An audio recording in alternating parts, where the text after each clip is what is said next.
so yeah, so that actually, almost took me out, and more so mentally, because even financially, I mean, I had a $50,000 loss before with another business partner at the time who left the state on me in the middle of a rehab. So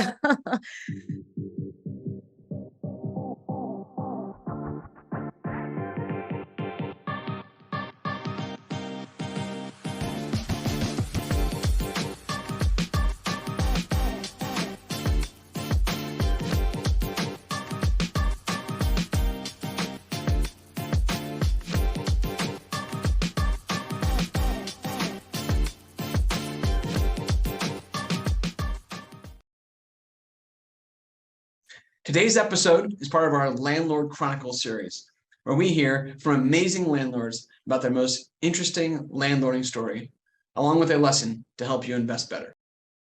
Can you give us a story? I always like a crazy story. I find investors always have one. Yeah, so we talked about confidence a lot, and that's actually going to be in the title of my book. So I already reserved the domain name, but it's called Confidence. I'm not shocked at all, by the way. That sounds about right. Well, you got to secure the brand, right? Absolutely. But it's called Confidence in Contracts, and it talks about my journey. It talks about the lessons that I learned, because there was a lot of them. And that helped me build the confidence that I didn't have at first, getting started as a young, eager investor. And, sometimes people can see, your worth before you see it yourself, right? Or sometimes people can see your gifts before you see them yourself. So, I had already started growing my brand. I had already started growing my business. I had a few followers. And I guess anybody who was watching or paying attention could tell, that there was something about me, right? Like I was just a hustler. I would show up and I would document the journey too, right? So in seeing that, it's like, oh, this girl's doing this or doing that, and a mover and shaker. Meanwhile, I'm like, I'm not doing anything. I'm just really trying to figure it out. And unfortunately, yeah, people will see, that you're green, and sometimes, that could get taken advantage of. So one time I was doing a flip with someone, and the partnership agreement was that I would raise the money, I would raise the capital, and they would run the rehab. They would manage the rehab, because I had no interest, and I still don't have much interest in being like a full-on GC, being at the property. Like I'll show up to the job site every day, but like to be there all day, every day, or even to, be standing over a plumber. Like, I don't know if a plumber is doing the right thing or not. I'd rather hire a professional plumber that I trust, who knows the code. But, there's people that would stand over their workers, and then, they can call out right then and there, whether they're doing it right or wrong. I don't have that skill, and I've never tried to get it. Like, I know my strengths. But my job was to raise the capital for the projects, and this person, their job was to manage the construction. Well, come to find out, they were actually creating fake invoices for the amount of how much the construction costs. And, wow. Needless to say, that relationship ended up dying, right? Because then we would get to the end of the project, and then it's like, oh, well, there's really not a lot of money left, or there's not any profit, right? But then the contractor got paid through whatever the construction cost was, right? And again, a young mistake, something that, but I'm young, and I'm just so excited to be in a business, and I'm like, hey, and I remember even getting discouraged. I almost got out the business, and I was like, man, like, how hard is it to find good people that do good business? Because I was running into a couple different instances where, like I said, I felt like I was getting taken advantage of. But needless to say, I didn't give up. I stuck through it, and I just hung on to that belief, really, that like, no, there has to be people in real estate who have integrity, and who who care about, what they're doing, and who aren't just trying to take advantage of people and things like that. So, yeah, so that actually, almost took me out, and more so mentally, because even financially, I mean, I had a $50,000 loss before with another business partner at the time who left the state on me in the middle of a rehab. So, like I said, so yes, I've been through some things, but through all of those things, there were definitely lessons. And even that last one, with the $50,000 loss when I was like, I don't know, 28.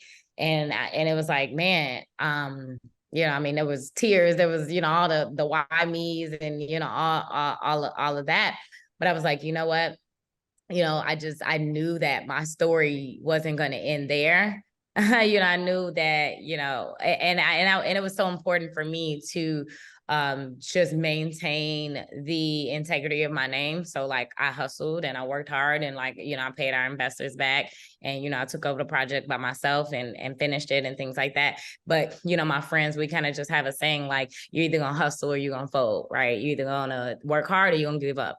And, giving up is not an option because, what else am I going to do? Like really when you're left with no choice, I don't have anyone that I can fall back on. I don't have, I come from a great supportive family. Yes. If I'm down on hard times, like, I won't be homeless. Like I have a bed to sleep in, but, is anybody going to pay for my living expenses? No, absolutely not. So, for the life that I want to create and that I want to live, like, once I got accustomed to like the freedom, I enjoy it. And that's what I decided that I wanted for my life. So I have to work hard to maintain the lifestyle that I want.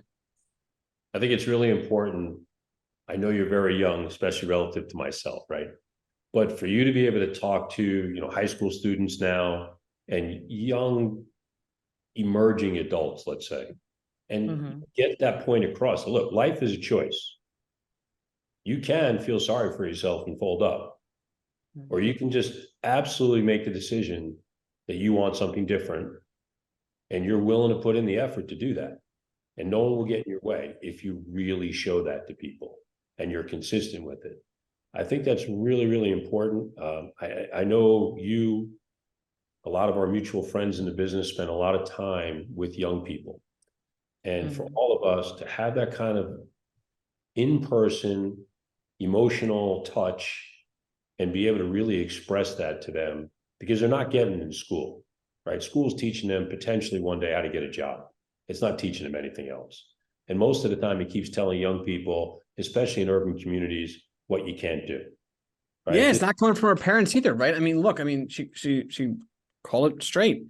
Supportive parents, who loved her, a school that was supportive and probably taught her how to add and subtract and stuff, but no one taught this. And man, the way you closed that was really awesome. I think it'll be impactful to a lot of people.